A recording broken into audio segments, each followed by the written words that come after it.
विपिन शुभ आश्रम जानी, बसहि विपिन शुभ आश्रम जानी।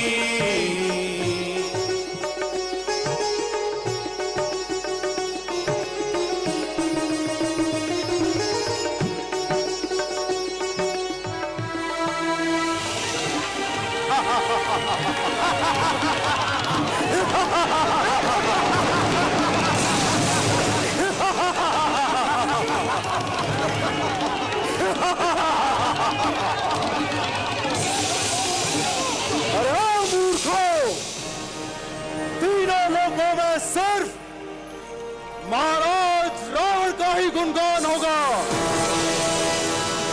उनके ही नाम का जाप किया जाएगा। हाँ, नारायण नहीं, दशानन।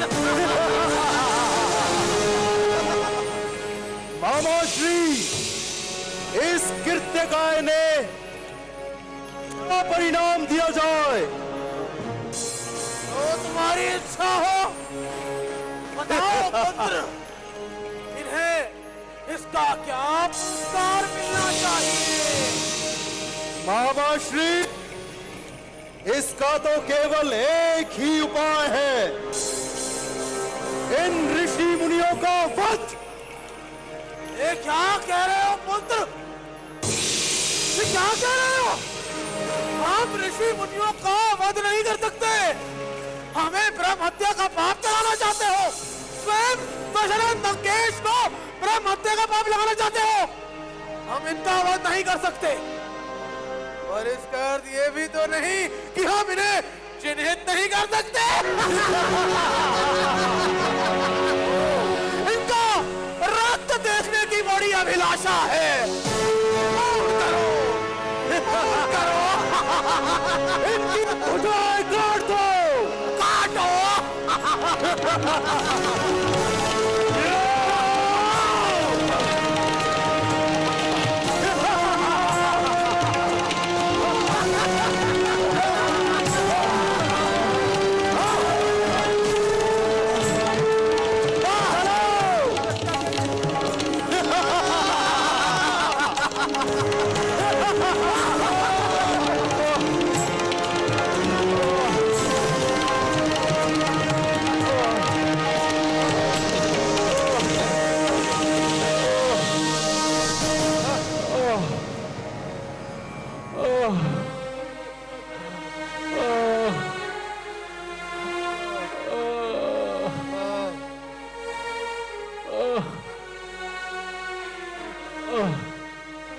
ऋषिगणों, त्राहिमाम, त्राहिमाम, त्राहिमाम, प्रभु रक्षा करो, महर्षि त्राहिमाम।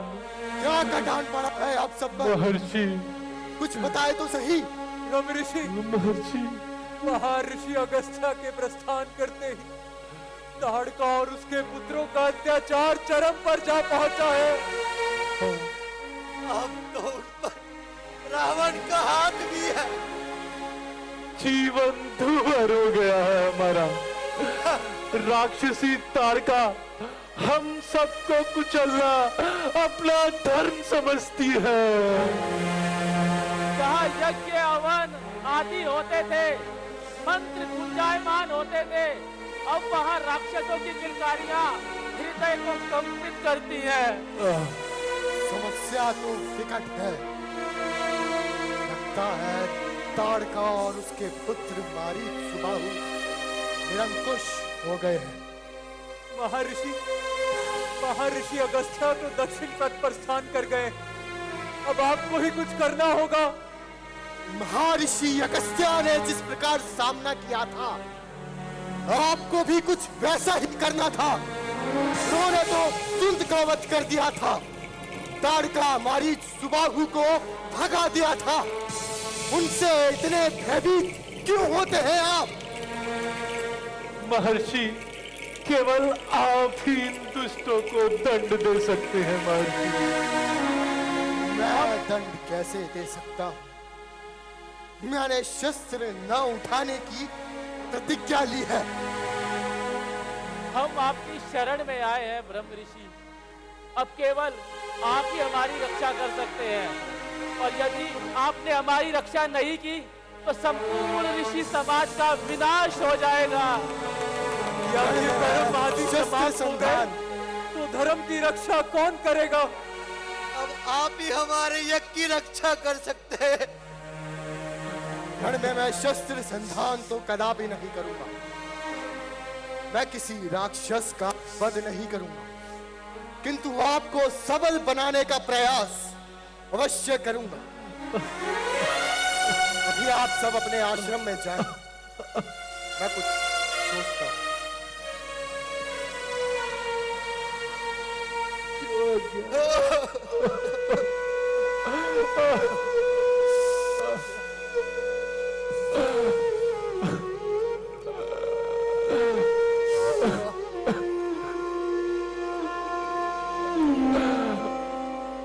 ताड़का मरीच सुबाहु अपनी सीमाओं को लांघ चुके हैं।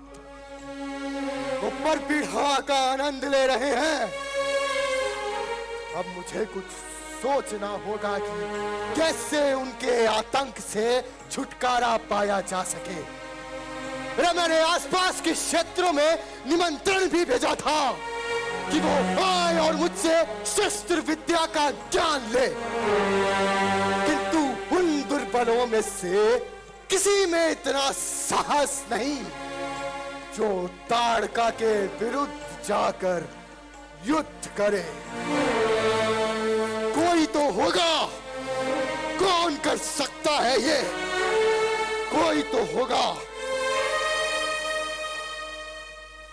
हाँ, याद आया। अयोध्या कुमार राम।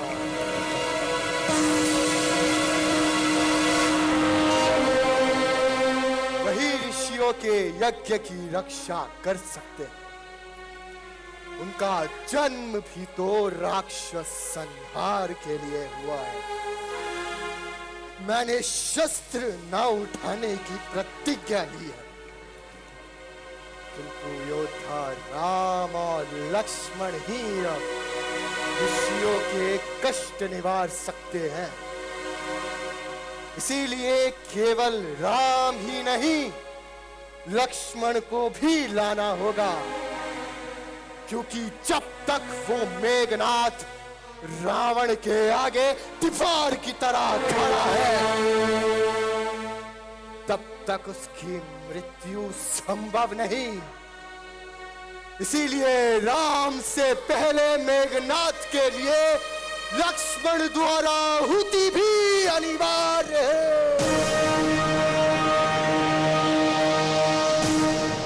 अब समय आ गया है कि देवताओं से प्राप्त अस्त्र शस्त्र जो निष्क्रिय थे, उनका संचालन भी अपने हाथों से दोनों को सौंप।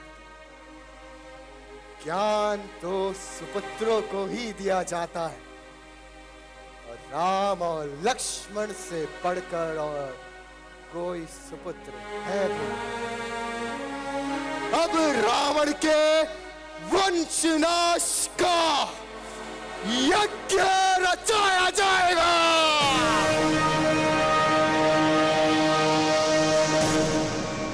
पर प्रश्न ये है कि क्या महाराज दशरथ अपने पुत्रों को भेजना स्वीकारेंगे? स्वेच्छा से तो कदापि नहीं।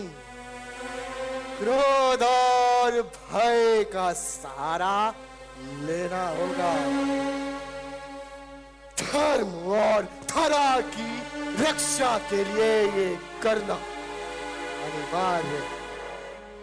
शक्ति का प्रयोग भले ना किया जाए, किंतु आवश्यकता पड़ने पर उसका आभास कराना आवश्यक है। अब मुझे अयोध्या की ओर प्रस्थान